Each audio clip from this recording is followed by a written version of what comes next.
In the past, we would do the labs and we would do the EKG, and we'd say, well, you're not actively having a heart attack. But this test can detect how much blockage may be in your arteries, if you have any, and then the cardiologist can recommend medications, they can do procedures to prevent you from having a heart attack. So I think that's the biggest win, is if we can prevent somebody from having heart damage and a heart attack, we want to do that anytime that we can. The people that we have diagnosed as having severe coronary artery disease very well could have gone on and had a very serious heart attack in the not too distant future, and that's why we want to make sure that these people are sent out immediately as soon as we have results back from our cardiologist to send them on to have a further study. This is a local test that we have experience in. Patients can feel confident in our ability to do this and get it interpreted by a professor of cardiology that we use, who has an extensive background in coronary CT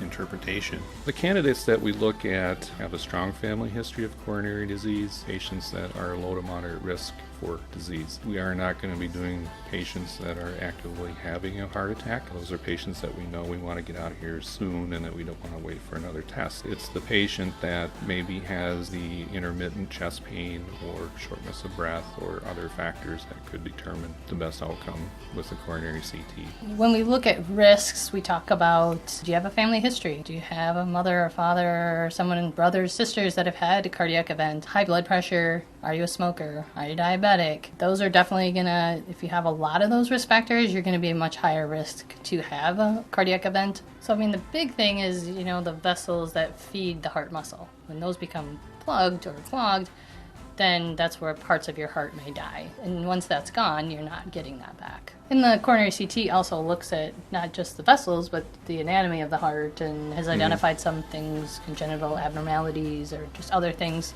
And also it looks at your chest. Your chest, yes. So once we have the cardiologist report back, then we also have a radiologist kind of overcheck everything like the lungs, the cardiac anatomy, and make sure there's nothing else going on in the lungs. I think people are scared to find out a lot of times, and I think it's scarier not to find out, because then you're going to be that patient in the ER that I can't do anything for. Whereas if we find it early, we can help you. The doctor can put a stent in, and the cardiologist, there is procedures and medications to help. This is not something that every hospital that our size can do. We took a lot of time and effort to make sure we got this program up and running correctly. This is such a valuable test, and we're just finding that with our data, it's kind of exceeding our expectations with the outcomes and what we want to see.